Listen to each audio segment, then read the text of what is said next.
It's time again for our special service called The Word Son at SPC. In my time here, we have done 4 previous choral services. In the spring of 2023, we sang Mozart's Coronation Mass, giving it context within our worship service.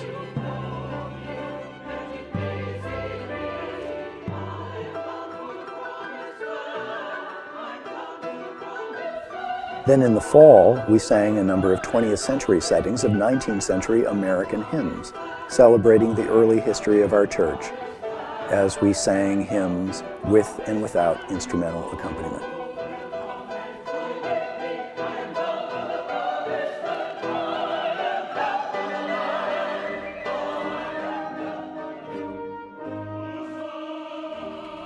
Last spring, following a season of 9 funeral services in one semester, we sang Gabriel Fauré's Requiem, music of comfort, in which Fauré's unique setting of the ancient funeral mass struck out on a new path to provide solace for the living.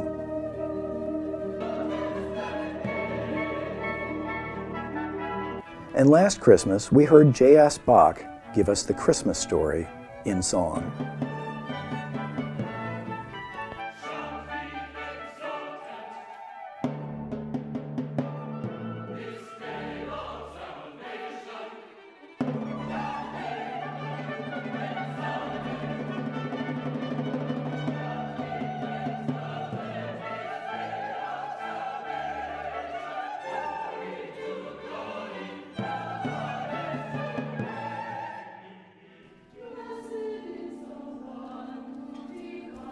This time, the music is quite new.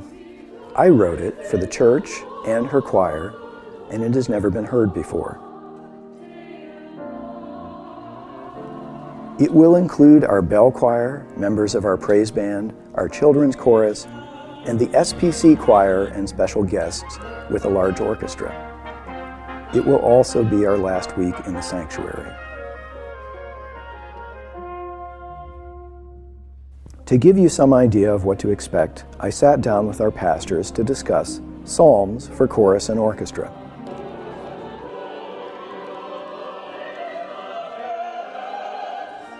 I asked them what a psalm is, how the collection that we know as the Book of Psalms came to be, how they may have been used. Then we talked about how we use them today, told of our personal connections to some of the psalms, and I talked about the challenges and delights in the process of setting these ancient and beloved texts to music.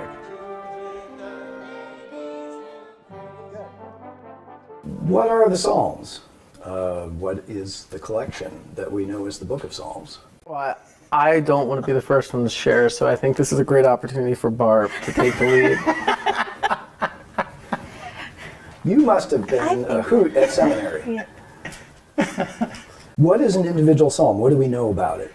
It's right. We sometimes talk about the Psalms like it's the early church hymn book, right? I mean, like, and early, not just like Pentecost and following, right? But going way back, right? It's the hymn book. It's not just obviously hymns to sing. Like some of them, like 119, you'd be there all week, right? Yeah. But it's right. These are, and so they're sort of they're musical, they're poetic, and sometimes they're happy, sometimes they're sad, but they're these sort of artistic expressions of life and faith. Yeah, there's a lot in that answer. So I've heard the hymn book of ancient Israel. Mm-hmm. Does that mean then that these were sung?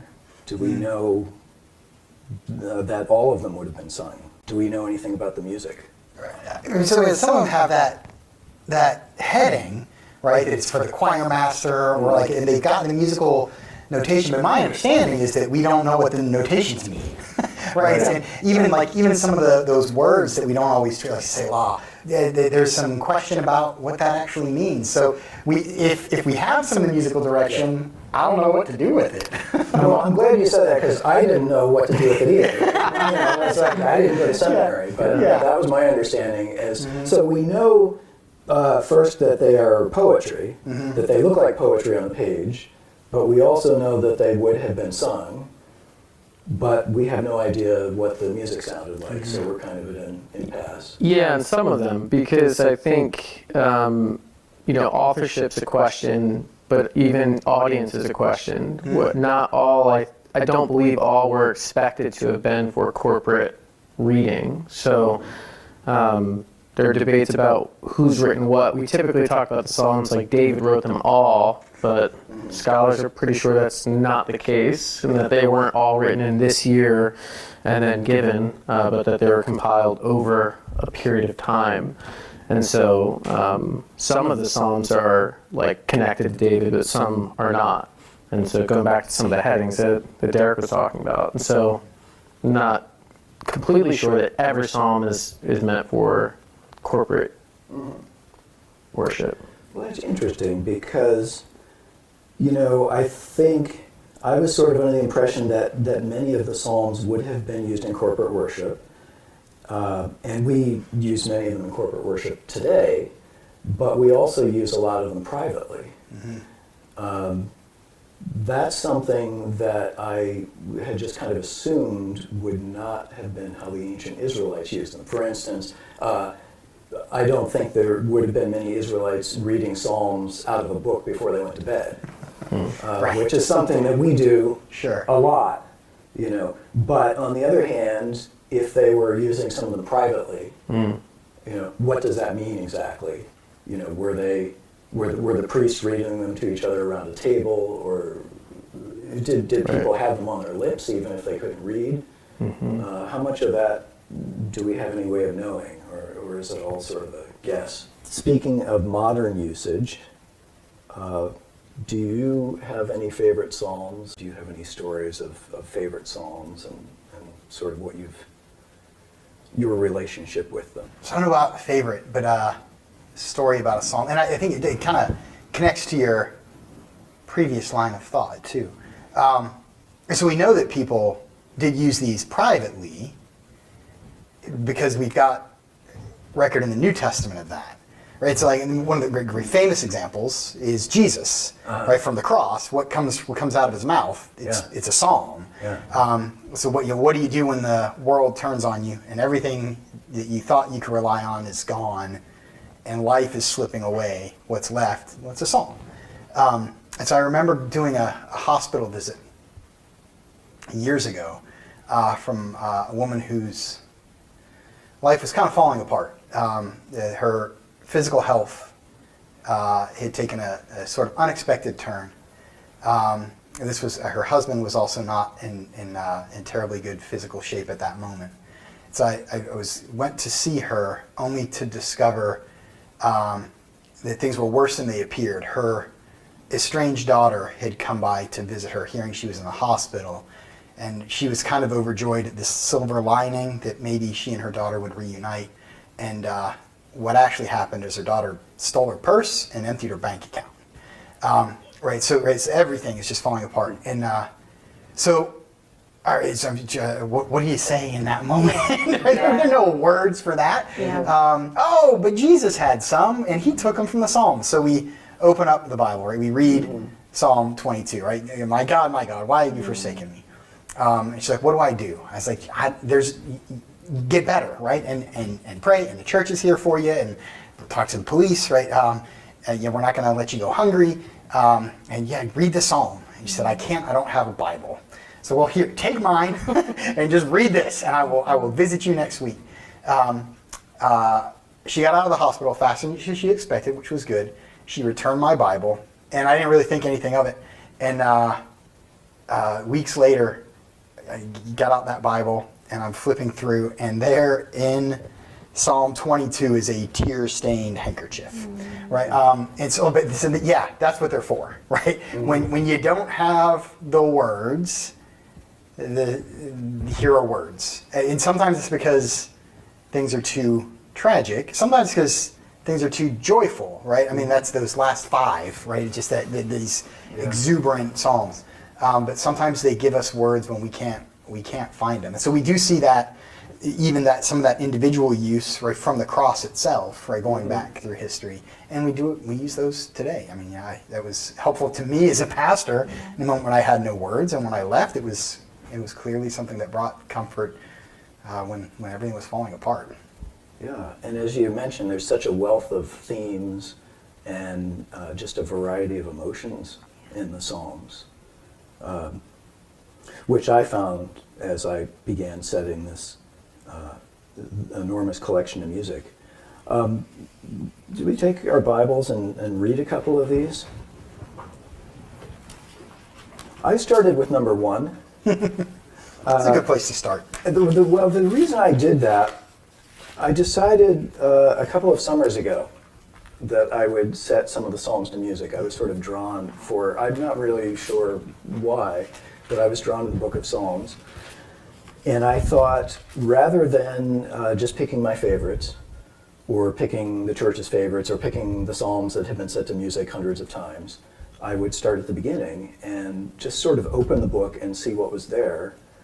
And it became kind of a discipline to start with the first one and then move on to the second one and the third one and just take them in whatever order they were and see what music was suggested to me. So here's the first one. Barb, would you like to read for us? Sure. Psalm 1. Blessed is the man who does not walk in the counsel of the wicked, or stand in the way of sinners, or sit in the seat of mockers. But his delight is in the law of the Lord, and on his law he meditates day and night.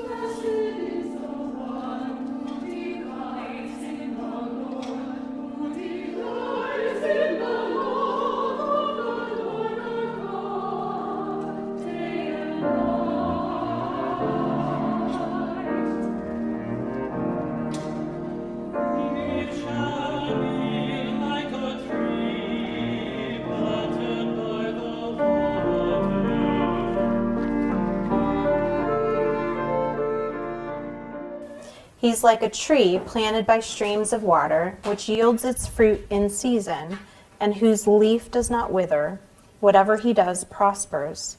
Not so the wicked. They are like chaff that the wind blows away. Therefore the wicked will not stand in the judgment, nor sinners in the assembly of the righteous.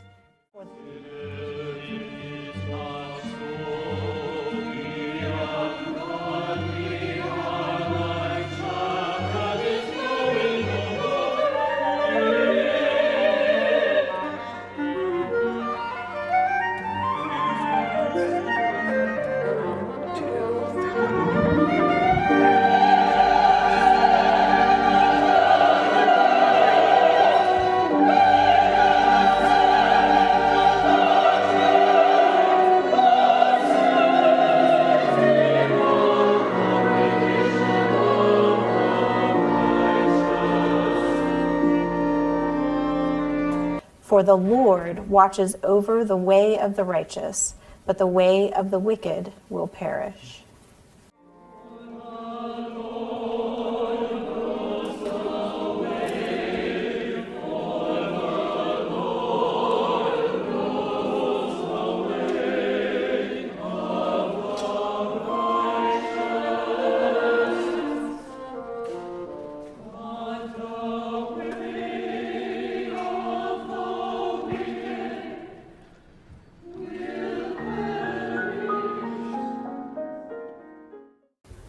A fairly short psalm. I think a comforting psalm, perhaps? I don't know. What do you think, Mike? Would you read it before bed? Yeah, maybe. Psalm 1, I think, is really famous for all kinds of reasons. It's like one that I think one of the first psalms that I had to memorize in a Christian school growing up, but it's something that like you could use to remind yourself of where your focus should be, right? So like, where am I spending my time? Where am I spending my thoughts or placing my thoughts rather, and things like that. So I personally haven't read that and recited it before bed, but I can imagine maybe that does make the greatest hits list. Yeah. And I assume then you were on the side of the righteous. Well, potentially. I don't think That's that a pretty big assumption. if you say it out loud, you're automatically off the team. So, unfortunately, yeah. I mean, well, what about Psalm 2? Mike, you want to read maybe just about the first half of it? Sure. This is Psalm 2. Why do the nations conspire and the peoples plot in vain? The kings of the earth take their stand, and the rulers gather together against the Lord and against his anointed one. Let us break their chains, they say, and throw off their fetters. The one enthroned in heaven laughs. The Lord scoffs at them, and then he rebukes them in his anger and terrifies them in his wrath.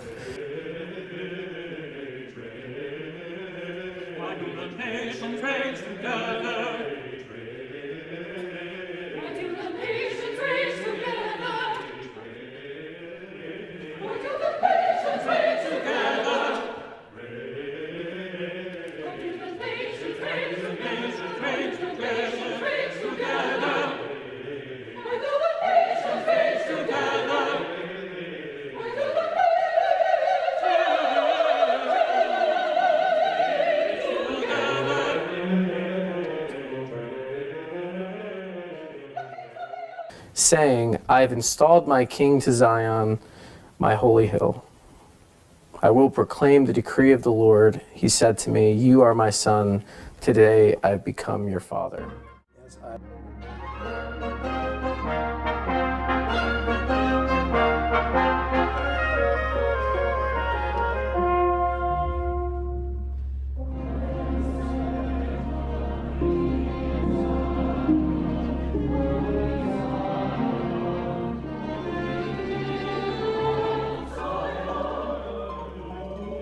My piano teacher, when I was growing up, told me this story.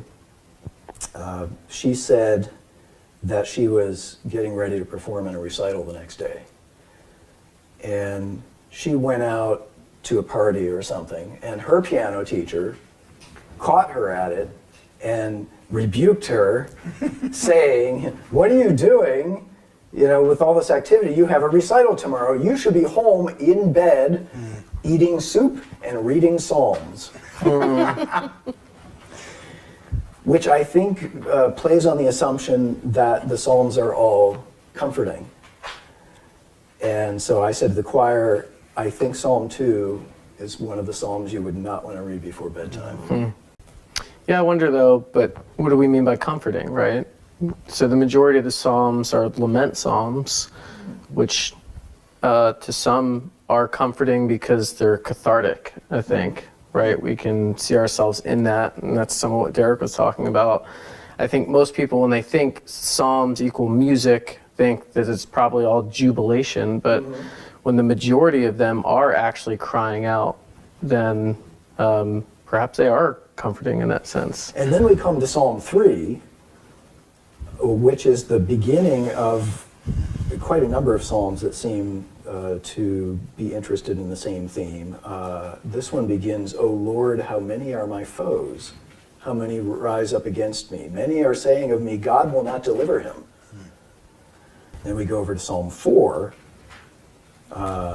Answer me when I call to you, O my righteous God. Give me relief from my distress. Be merciful to me and hear my prayer. Help me.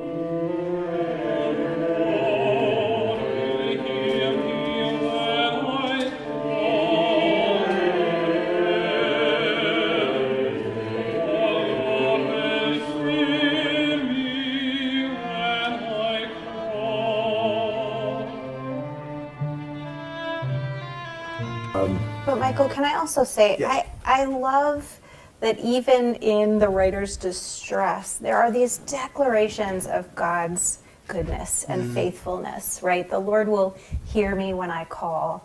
The Lord will protect me. The Lord will provide. These just kind of statements of God's faithfulness. Glimmers of sunlight even in the darkest corners. Absolutely. And I do think that, as Mike said, you know, even in the laments, there are those glimmers of hope and images of who God is at the very core. Yeah.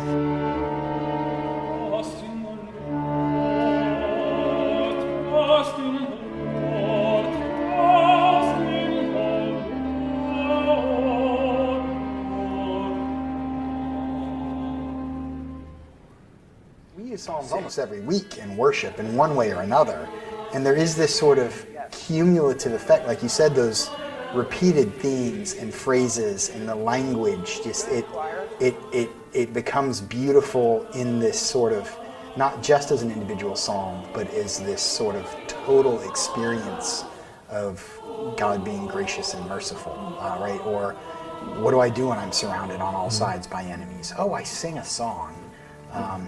Yeah, there is something that like rain, like one drop is fine, but really what waters your lawn is the rain in total.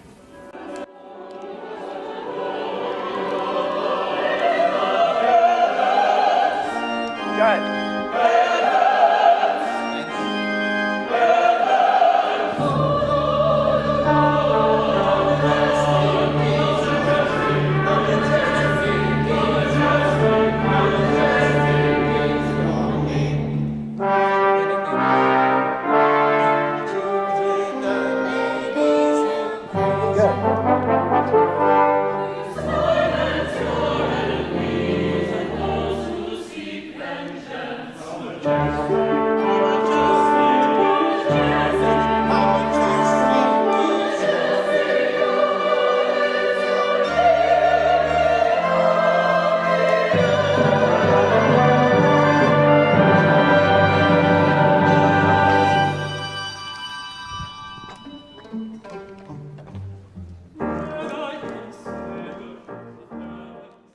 There are, as we discussed earlier, some musical terms in the Psalms.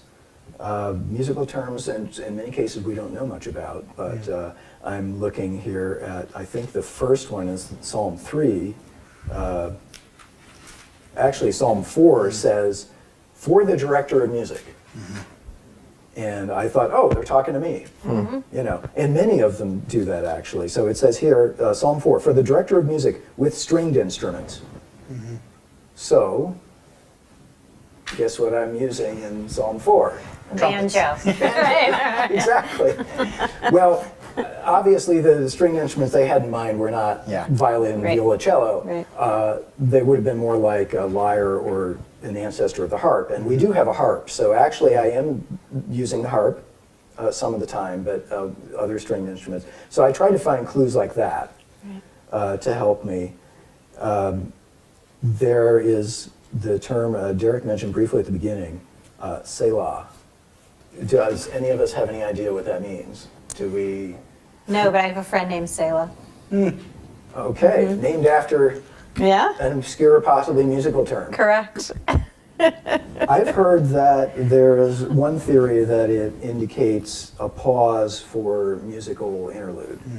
And I like that idea, but I don't know how much accuracy that would have. I will say there were also a couple of times where I saw that and I said, no, we're moving on. I feel like inspiration, I need to continue the musical thought. So there were places where I let these little musical hints guide me, and other places I thought, well, I don't feel like I can pull that off. I don't want to put a stop here, so I'm going to keep going. Or, you know, the psalm says for stringed instruments, and well, I may have added an English horn or something too.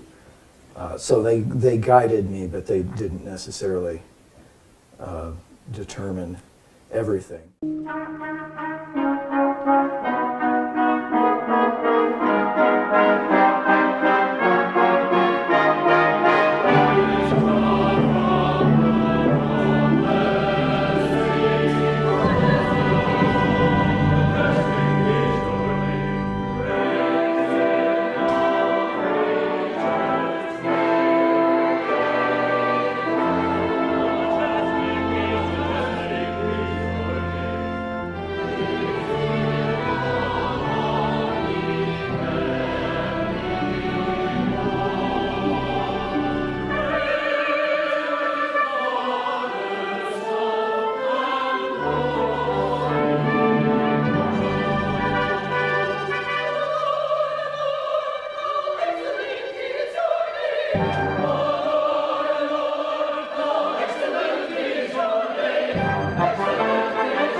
this is an example of the piano vocal score.